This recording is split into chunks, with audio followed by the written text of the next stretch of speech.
Hello friends, welcome to my channel The Easy Gate. I am Rahul Gupta. If you are new to my channel, please subscribe, share and like video.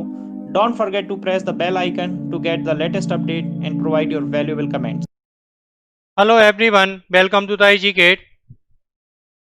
कैसे हैं आप लोग? तो हम network की series start कर चुके थे और नेटवर्क की सीरीज में हम थ्योरम पढ़ रहे थे। हमने पिछली क्लास में रेसिप्रोसिटी थ्योरम पढ़ी थी और उसकी पहली क्लास में हमने पढ़ी थी maximum power transfer theorem for DC circuit. तो डीसी सर्किट के लिए मैक्सिमम पावर ट्रांसफर थ्योरम में हमने क्या देखा था कि मैक्सिमम पावर ट्रांसफर होगी फ्रॉम सोर्स टू लोड जब जो लोड रेजिस्टेंस है उसकी वैल्यू सोर्स रेजिस्टेंस या फिर थेवेनिन रेजिस्टेंस के बराबर होगी। ठीक है, तो वहां पे जो अपना इम्पिडेंस था, जो लोड था, वो प्योरली रेजिस्टिव था, क्योंकि जब डीसी की बात करते हैं तो डीसी केस में इंडक्टर और कैपेसिटर स्टोरी में नहीं आते हैं। इंडक्टर शॉर्ट हो जाते हैं, स्टेडी स्टेट की बात करते हैं हम वहां पे, तो इंडक्टर शॉर्ट हो जाते हैं और कैपेसिटर ओपन हो जाते हैं, तो वहां पे इंडक्टर और कैपेसिटर नहीं आते हैं, तो अपना जो इम्पिडेंस होता है या फिर लोड होगा वो प्योरली रेजिस्टिव होगा। जो सोर्स रेजिस्टेंस होगा, जो सोर्स होगा, वो भी प्योरली रेजिस्टिव होगा। बट जब हम एसी की बात करते हैं, एसी में मैक्सिमम पावर ट्रांसफर थ्योरम क्या कहेगी, एसी में मैक्सिमम पावर कैसे ट्रांसफर होगी लोड पर। तो इस केस में आपकी मेथड वही है कि आपको थेवेनिन इक्विवेलेंट ही निकालना है कि बीटीएच निकालना है। बीटीएच क्या होगा, एक आपका एसी सोर्स होगा, दिस इज एसी सोर्स, और जो जेटीएच होगा वो अब एक इम्पिडेंस होगा, अब रजिस्टिव ना होगा, एक इम्पिडेंस होगा जिसमें रियल पार्ट भी होगा, रजिस्टिव पार्ट भी होगा और रिएक्टिव पार्ट भी होगा।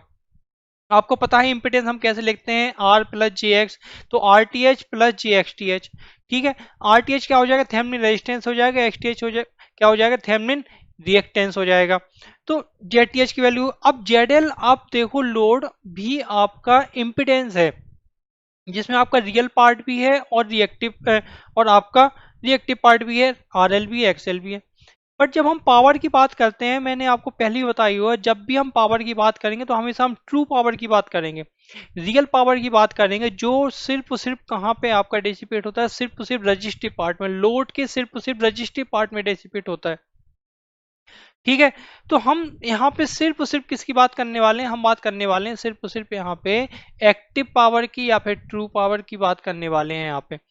तो मेथड अपनी वही है, तो अपने पास बहुत कंडीशन हो सकती है। अब जेड एल वेरिएबल है, जेड एल कैसे वेरिएबल हो सकता है, कितने तरीके से वेरिएबल हो सकता है, या तो हो सकता है सिर्फ आर एल वेरिएबल हो और एक्सएल कांस्टेंट हो, या फिर हो सकता है एक्सएल वेरिएबल हो आर एल कांस्टेंट हो, या फिर हो सकते हैं दोनों वेरिएबल हो। और अगला केस क्या हो सकता है कि लोड प्योरली रजिस्टिव भी हो सकता है।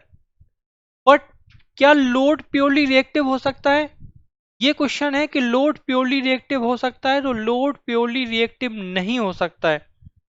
अब इसका जो आंसर है, आप लोग कमेंट बॉक्स में जरूर लिखें कि लोड प्योरली रिएक्टिव क्यों नहीं हो सकता है। इतना तो मैंने बता दिया कि लोड प्योरली रिएक्टिव नहीं हो सकता है, बट इसका आंसर आप लोग कमेंट में लिखिए। और अगली क्लास में मैं बताऊंगा लोड प्योरली रिएक्टिव क्यों नहीं हो सकता है, क्योंकि इसका जो आंसर है वो मैं पिछले लेक्चर में दे चुका हूं, जब हमने एसी पढ़ी थी, जब हमने एसी पावर पढ़ी थी, तब मैंने वहां पे इसके आंसर दिए थे कि लोड प्योरली रिएक्टिव क्यों नहीं हो सकता है, क्यों, क्या उसमें एक्टिव पावर होगी। तो आप इसके आंसर कमेंट बॉक्स में जरूर लिखें। तो अब हम बात करने वाले हैं कि इसमें मैक्सिमम पावर कब ट्रांसफर होगी, तो अलग अलग इसमें बहुत सारे केस हो जाएंगे। तो मैं क्या करता हूँ, सबसे पहले तो इसमें मैं करंट निकालने की कोशिश करता हूँ, करंट कितनी होगी, तो करंट आई की वैल्यू अगर मैं निकालूँ तो कितनी होगी, आई इक्वल टू क्या लिखोगे, B T H divide by Z T H plus Z L. तो देखो यहाँ पे दोनों होंगे, मैग्नीट्यूड भी होगा और फेज भी होगा। बट जब हम एक्टिव पावर की बात करते हैं, तो एक्टिव पावर में आपको ध्यान हो, हम क्या लिखते हैं, आई आर एम एस का whole square into R L. हमें वहां पे सिर्फ और सिर्फ मैग्नीट्यूड की जरूरत होती है, हमें उसके फेज की जरूरत नहीं होती है। ठीक है, देख लेते हैं जरा मैग्नीट्यूड कितना होगा।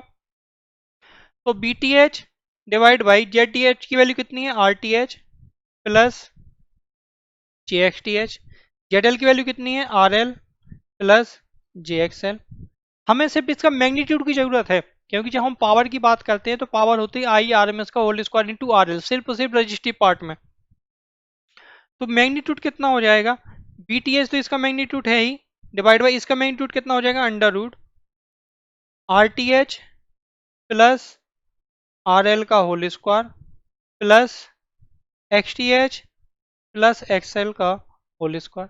ये हो गया मैग्नीट्यूड। अब हम सिर्फ और सिर्फ एक्टिव पावर की बात करेंगे, जो अपनी रियल पावर होती है वो सिर्फ और सिर्फ आपके रजिस्टिव पार्ट में डेसिपेट होती है। हम हमेशा रिएक्टिव पावर की बात नहीं करेंगे, हम हमेशा किसकी बात करेंगे, एक्टिव पावर की बात करेंगे। तो एक्टिव पावर होती कितनी है, अगर मैं पीएल की बात करूंगा तो ये होगी आई आर एम एस का whole square into R L. ये ये जो हमने वैल्यू निकाली है आई, ये basically R M S value है, ठीक है। जो बीटीएच है वो भी क्या है, आरएमएस वैल्यू है। अगर आपको कभी पीक वैल्यू दी जाए तो सबसे पहले आप उसको आरएमएस में चेंज करोगे, अदरवाइज क्वेश्चन गलत हो जाएगा। तो आई की वैल्यू रख देते हैं यहाँ पे, तो ये कितना आ जाएगा, बीटीएच का होल स्क्वायर डिवाइड बाई, इसका स्क्वायर करोगे तो इसका रूट खत्म हो जाएगा, आरटीएच प्लस आरएल का whole square plus XTH plus XL whole square into RL. This is PL, इसको बोल लेता हूँ मैं इक्वेशन नंबर 1। Equation number 1। अब देखो इसमें वेरिएबल क्या है, इसमें वेरिएबल है जेड एल, लोड वेरिएबल है। तो कितने तरीके से वेरी कर सकता है लोड, ये मैंने आपको बताया है कि इसमें दो पार्ट हैं, एक आपका रजिस्टिव पार्ट भी है, एक आपका रिएक्टिव पार्ट भी है। तो हो सकता है कि रजिस्टिव पार्ट आपका कांस्टेंट हो, रिएक्टिव पार्ट आपका वेरी कर रहा हो। ये भी हो सकता है कि आपका रिएक्टिव पार्ट कांस्टेंट हो, रजिस्टिव पार्ट आपका वेरी कर रहा हो, या फिर ये हो सकता है कि दोनों वेरी कर रहे हो। तो ये आपको क्वेश्चन में पता चल जाएगा कि क्वेश्चन में क्या बोला गया है। तो अगर उसने जेड एल लिखा हुआ है और उसके ऊपर ऐसा एरो लगाया है जैसे मैंने अभी लगाया है, ये जेड एल है, देख रहे हो आप, ये जेड एल है, और मैंने वेरिएबल, मैंने एक एरो लगाया है ए। इस एरो का मतलब होता है कि लोड वेरी कर रहा है। तो अगर जेड एल लिखने के बाद उसने एरो लगाई, इसका मतलब जेड एल पूरा वेरी कर रहा है, तो हम क्या मान के चलेंगे, आर एल भी वेरी कर रहा है और एक्सएल भी वेरी कर रहा है।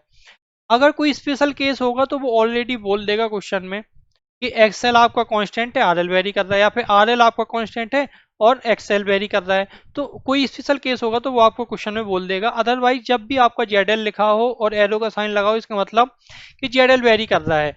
या फिर लिख देगा जेडएल इक्वल टू आरएल और एरो का साइन लगा देगा, उसका मतलब हो जाएगा कि जेडएल जो है वो प्योरली रजिस्टिव है और वेरिएबल है। तो अपना पहला केस क्या हो जाएगा, मैं यहाँ पे पहला केस लेके चलूंगा, उसके सब पार्ट लूंगा। पहला केस है कि लोड जेड एल, मैं यहां पे रखता हूं load Z L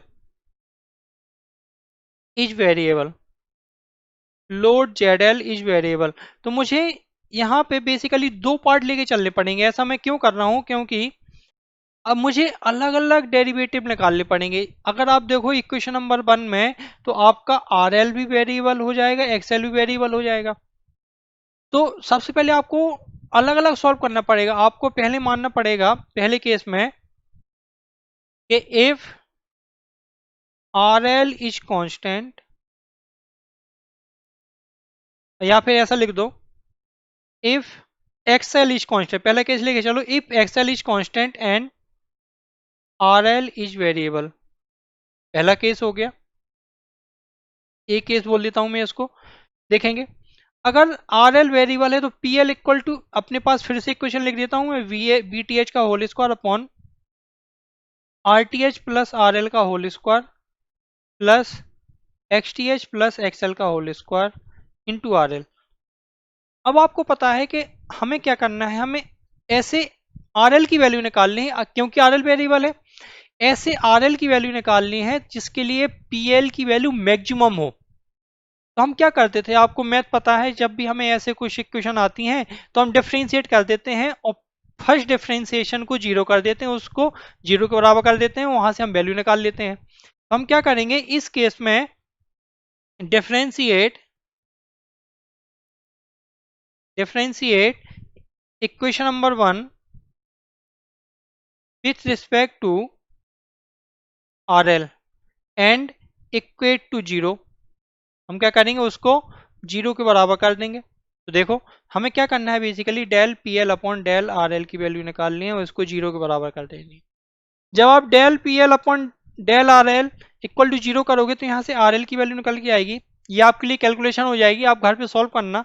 R L की वैल्यू आएगी under root R T H का whole square plus X L plus X T H का होल स्क्वायर। आप सॉल्व कर लेना, डिफरेंशिएशन करके इसको सॉल्व करना। आपके पास ये इक्वेशन आएगी, इसको लेता हूँ इक्वेशन नंबर 2। सेकंड केस क्या बनेगा, अगर मैं बी केस लूँ कि if R L is constant, अब आर एल कॉन्स्टेंट है एंड एक्सेल इज वेरिएबल। मुझे इन दोनों को अलग अलग केस लेके ही सॉल्व करना पड़ेगा। अब हम क्या करेंगे, differentiate equation number 1 with respect to, अब हम एक्सेल के रिस्पेक्ट में डिफरेंशिएट करेंगे क्योंकि इसमें एक्सेल वेरिएबल है। हमें एक्सेल की वो वैल्यू निकालनी है जिसके लिए पावर मैक्सिमम हो। तो जब आप डिफरेंशिएट करेंगे that mean del P L upon del X L की वैल्यू निकालेंगे, उसकी वैल्यू 0 कर देंगे। तो जब आप ये निकालोगे तो एक्सेल की वैल्यू आएगी minus of X T H. तो ये दोनों केस है स्पेशल केस।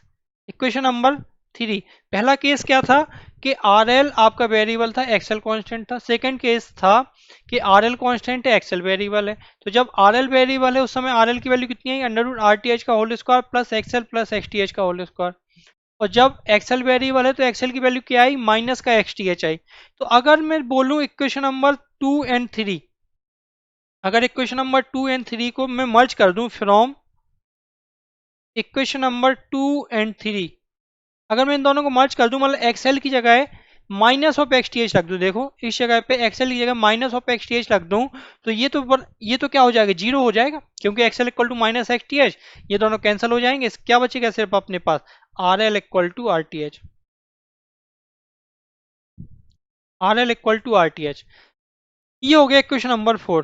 तो देखो जब एक्सेल और आर एल दोनों वेरिएबल होंगे, जब एक्सेल और आर एल दोनों वेरिएबल होंगे, ध्यान से सुनेंगे ये वाले स्टेटमेंट कि जब एक्सेल और आर एल दोनों वेरिएबल होंगे तब आपकी इक्वेशन नंबर 3 और इक्वेशन नंबर 4 आपकी वैलिड होगी। यही आपके आंसर होंगे कि एक्सेल की वैल्यू क्या होनी चाहिए, minus of X T H होनी चाहिए, और आर एल की वैल्यू कितनी होनी चाहिए, आर टी एच के बराबर होनी चाहिए। ये कब होगा, जब आपका आर एल और एक्सएल दोनों वेरिएबल हो, मतलब जेड एल आपका वेरिएबल होगा।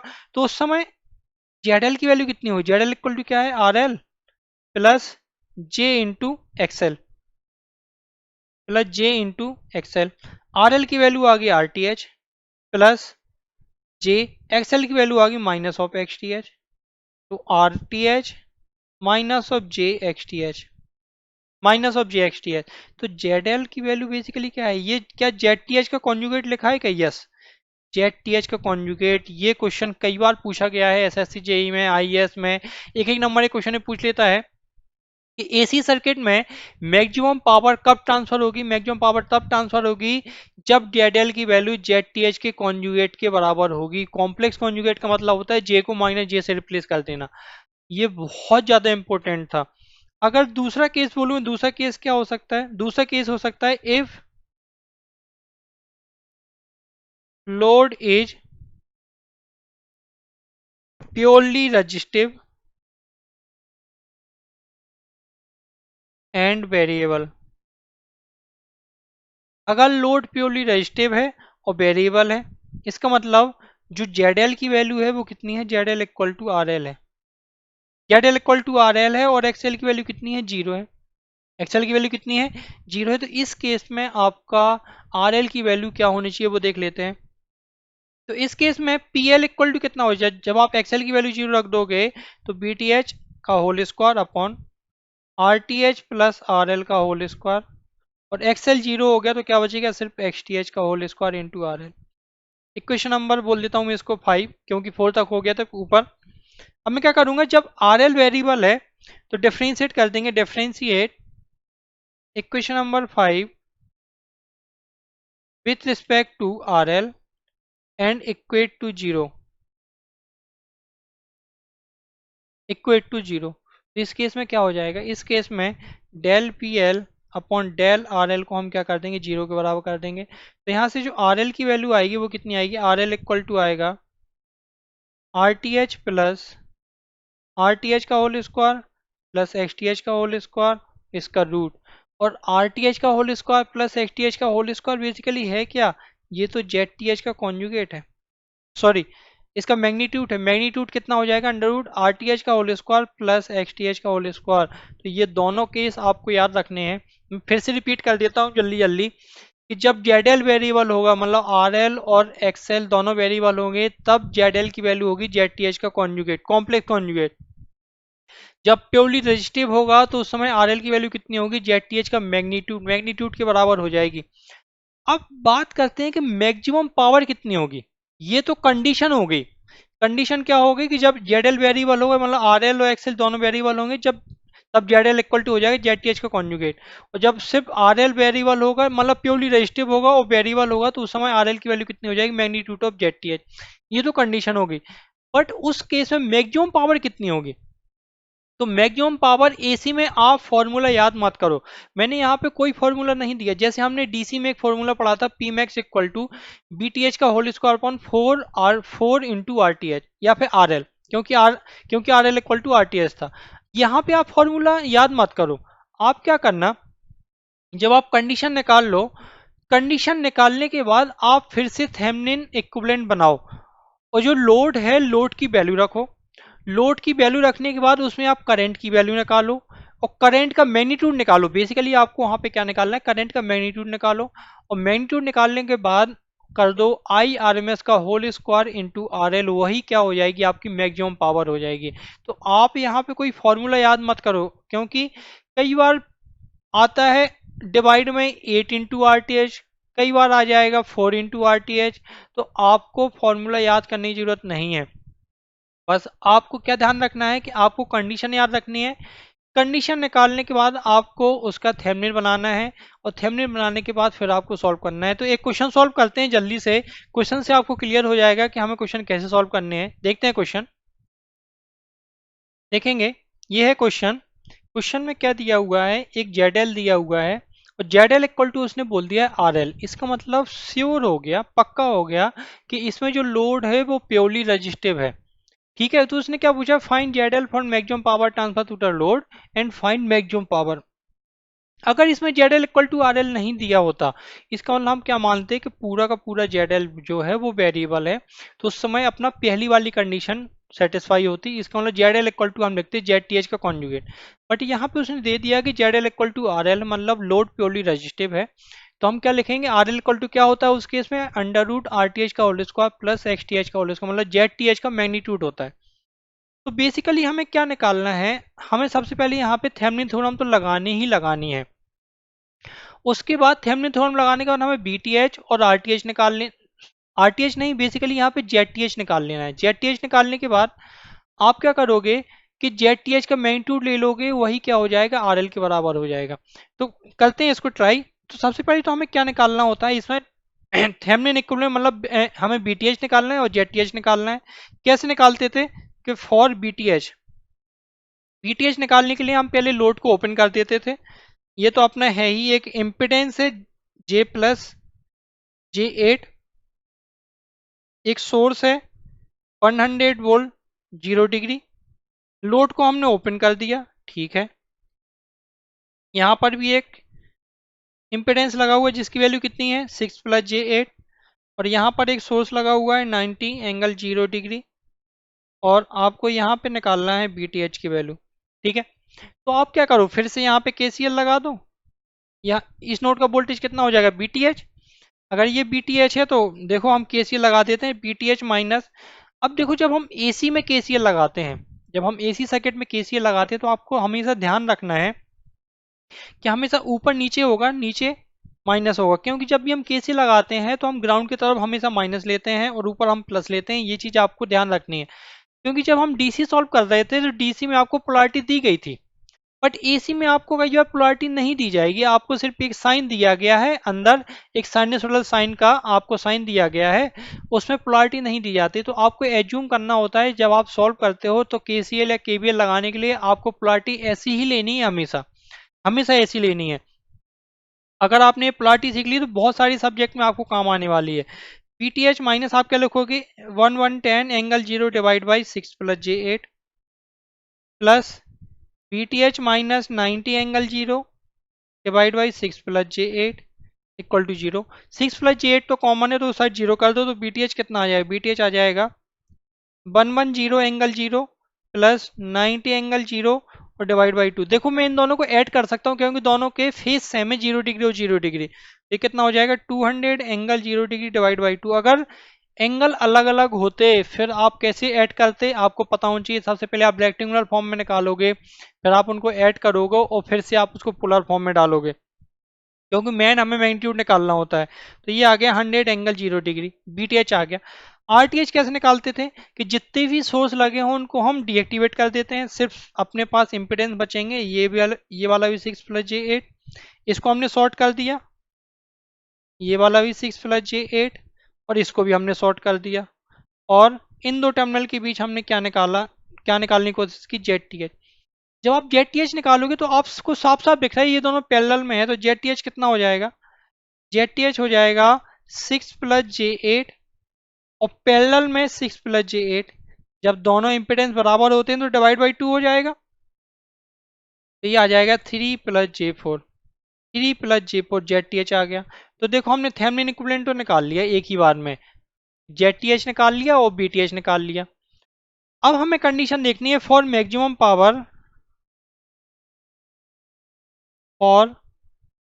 पावर जो आरएल की वैल्यू होनी चाहिए वो कितनी होती है, आरएल होता है मैग्नीट्यूड ऑफ जेड। अगर यहाँ पे Z L equal to R L नहीं लिखा होता तो हम क्या मानते कि पूरा जेड एल वेरिएबल है, तो उस समय जेड एल की वैल्यू होती जेड टी एच का कॉन्जुगेट, मतलब 3 - j4 हो जाता। बट अभी क्या है, आर एल इक्वल टू क्या होगा, magnitude of Z T H, कितना हो जाएगा, √3² + 4², that means you will get 5 ohm. The load resistance will be 5 ohm for maximum power transfer to the load, कि लोड की वैल्यू रेजिस्टेंस की value कितनी होनी चाहिए, 5 ओम के बराबर होनी चाहिए। अब आपको कोई फॉर्मूला याद नहीं करना है, अब आपको जब मैक्सिमम पावर निकालनी है तो आपको क्या करना है, फिर से थेवेनिन बनाओ। थेवेनिन क्या बनेगा, ये बनेगा 100 ∠0, ये क्या बनेगा, ये है 3 + j4 जेड के बराबर, और जो लोड आया है ZL = RL = 5 ओम। आपको फिर से थेवेनिन इक्विवेलेंट सर्किट बनाना है, और बनाने के बाद फिर आपको करंट निकालना है। मैं फिर से सजेस्ट करूंगा कि इसका फॉर्मूला याद मत करना कोई भी, अदरवाइज गलत होने के चांस बहुत ज़्यादा हो जाते हैं। आप करंट निकालो, करंट कितनी आएगी, करंट I = आएगी 100 ∠0 divide by 3 + j4 + 5, that means 100 ∠0 divide by 8 + j4। अब देखो हमें इससे मैग्नीट्यूड से मतलब होता है, हमें इसके फेज से कोई मतलब नहीं होता, क्योंकि हमें जो पावर होती है IRMS का होल स्क्वायर इंटू RL होती है। तो मैग्नीट्यूड कितना हो जाएगा, 100 ∠0 divide by √64 + 16, that means 100 divide by √80। हमें सिर्फ इसके मैग्नीट्यूड से मतलब है, फेज से कोई मतलब नहीं है, फेज कितना भी आता रहे, क्योंकि जो PL होगा, PL मैक्सिमम कितनी हो जाएगी, वो हो जाएगी I² into RL, that means 100/√80 का होल स्क्वायर, और RL की वैल्यू आई है 5, you will gate 625 what. I hope आपको ये क्वेश्चन समझ में आया होगा। Maximum power transfer theorem AC के केस में समझ में आई होगी, कितने केस हो सकते हैं और कंडीशन क्या होगी उसके केस में, अगर सिर्फ आपका RL वेरिएबल है, XL कांस्टेंट है, RL कांस्टेंट है, XL वेरिएबल है, या फिर दोनों वेरिएबल है, या फिर प्योरली रेजिस्टिव है। और मैंने आपसे क्वेश्चन पूछा था कि प्योरली रिएक्टिव क्यों नहीं हो सकता है, इसका आंसर आप लोग कमेंट बॉक्स में जरूर देना कि लोड प्योरली रिएक्टिव क्यों नहीं हो सकता है। तो आई होप आपको ये लेक्चर समझ में आया होगा। If you really like my video please like share and subscribe to the channel, subscribe जरूर करें। अगर आप नए हैं यहाँ पर तो सब्सक्राइब जरूर करें, इससे मुझे मोटिवेशन मिलेगा, मैं आपको और अच्छा कंटेंट दे पाऊंगा। So thank you.